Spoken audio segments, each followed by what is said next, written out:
umamin nung Sunday si Gandang Kara na hindi sila okay. Actually, kasi dami nilang tanong, hindi kami okay, pero getting better, okay na. Getting better naman pala eh. Kaya talaga. Parang hindi ka nagtithink ng right. Doon kayo sa far away. Check. Hello. Kahit paus ito Pag hindi sila umamin na meron silang issue or nagtatampuhan, nagtatanong. Pag sinagot kayo, hindi kayo makatulog. Saan nila ilulugaran sa nila? Sa far away? Gano'ng kasolid ang Magjowa ba ang carjack? Ano ba yan? Challenge can be overcome. I like it. Diba? Ano pa? Mahal ba nilang isa't isa? Ano ba yan? Listen carefully to the opinion of others. Ay, dahil. Totoo talaga. Yes. Bala kayo dyan. Dahil yung ibang tao medyo marumi mag-isip. Oo. Minsan nabibigyan ng masamang interpretasyon kapag nagtatrabaho ka sa club. Ay, totoo naman yan. Lagi naman eh. Ikaw ba nakapag-set ka sa club dati? Sa bar? Kumanta ka sa bar? Sa piano bar. Piano bar. Wala nang kaibahan yung ganun din parang may alak pa rin din naman yun. Yes. 'Di ba? So kami din, ganyan din ako, lalo na ako din, 'di ba? Talagang May nag-show ka dati, di ba? Oo. Anong show? Anong show talaga? Hindi, sa comedy show, di ba? Bakit? Na-imagine ko, kaya lang naman sa sexy show ko. Wow! Baka kahit na maghubad ako, comedy pa rin. Dancer ba siya sa club? Ano ba? Yun, alam mo, yun hindi nabanggit. Baka Pero naman kasi sabi lang niya, bouncer siya dati. Grabe naman.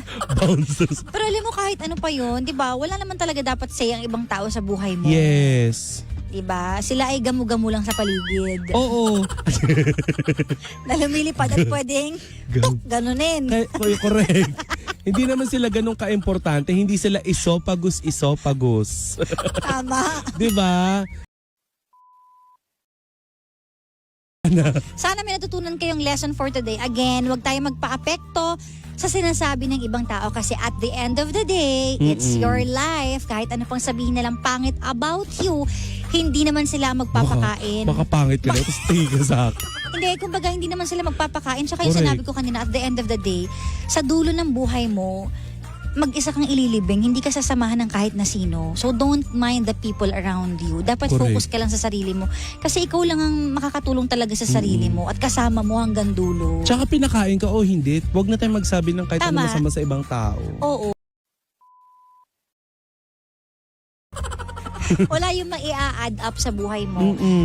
So do not waste our time sa mga hindi magagandang bagay kasi life is really short, time is running so fast. At yung pag-ikot ng orasan, sana alam mo yun, sa maganda natin gamitin, na masaya tayo para at least memorable yung mga buhay natin. Hindi yung naubos natin siya sa pag-iyak, sa pakikipag-away, sa pagtatanim ng galit at sama ng loob. Magkakasakit ka lang sa puso. Yung mga nanonood sa atin dyan sa ating Facebook Live na may mga dinaramdam sa puso at may mga galit at inggit sa kapwa. Nako, bronggalin nyo na. Yung mga ganyan. Hindi maganda yan. Hanggang mamayang hating gabi at magkwentuhan tayo na may kinalaman sa pag-ibig mo. Oo, sa mga minamahal mo, di ba? Unrequited love, sabi ng iba. Yung mga arte unrequited. Bahala kayo kung anong pronunciation nila.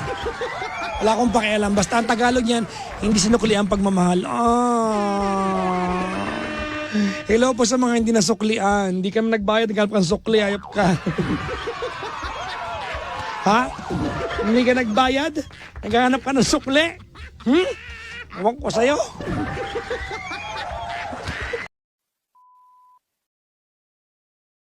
Nagpunta ako kahapon kasama ko nanay ko. Pusang gala, akala mo talaga loton. Ang daming tao. Sobrang dami ng tao. Diba? Ang daming tao. Ganun pala pag sa linggo sa SM North, ang daming tao noon saya. Pinunta ko yung guard tinanong ko, Kuya guard, Ilang horsepower yung aircon dito? Ang lakas eh, malamig pa rin eh. Yung mga bagay na hindi alam ng guard, tinatanong ko.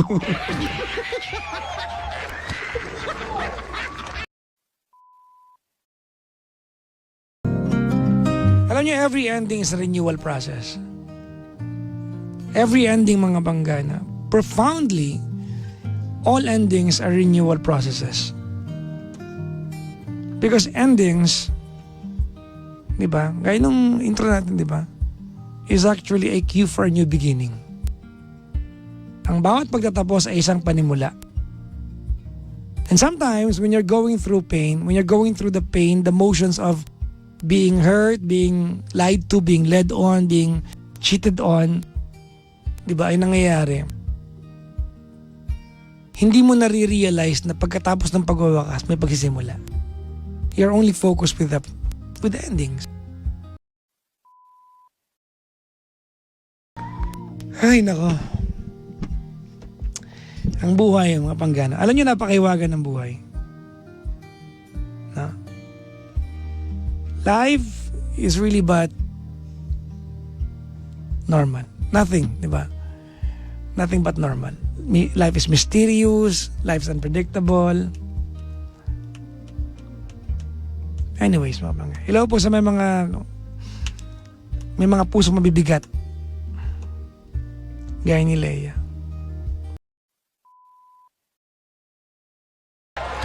Ay, nako. Ay, mga bangga, nominated po kami. Ha? Para teka lang, ulitin ko. Nominated. Bulol kasi ako eh. Ano ba yung nomination namin? Basta nandiyan naman sa live namin. Oh. Mga bangga, si Ganda Cara po will be receiving Hall of Famer. Hindi na kailangan iboto yun. Kasi ibig sabihin ng mga bangga, alam bang nag-Hall of Famer ka na, ayaw ka na nilang awardan. Kasi mananalo ka lang taon-taon. So para matanggal ka sa listahan, Hall of Famer ka na. That's a very prestigious award to receive. Very prestigious yung pag Hall of Famer ka na. So si Lindsay po, huwag tayong papatalo ha. Oo, best female DJ ha. Nako. Masusubukan natin ngayon kung talagang malakas lang ang cardiac o talagang kaya nyo suporta ng buong Energy FM. Walang matutulog! Walang kakain hanggat walang nahuhuling boto! Ha? Ako po ay best male DJ. Given na yan ha. Oo. Huwag tayong magpapatalo ha. Para malaman talaga ng buong Pilipinas sino ang totoong number 1!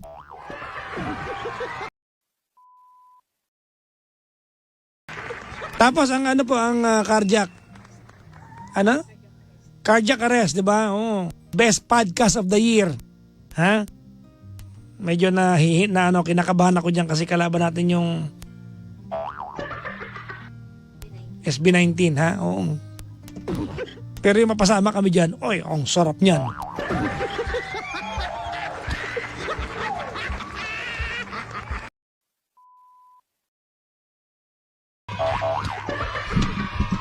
Ininom ko daw ba yung yung binigay sa akin ng Friday ni GK na... Siya ba nagbigay nun o dinala lang sa akin? Dinala niya. Siya nagdala sa akin. Ininom ko po, hindi nga inabot ng Sabado ng hapon yun eh. Naubos ko nga, oo. Kasi nga every 4 hours kumakain ako, isang kain, isang ganun, di ba? Yung buko juice. Naubos ko po. Ano, ibibenta ko yun? Sabi, naubos ko. Nakakatawa kasi nakita ng kuya ko kinabukasan eh.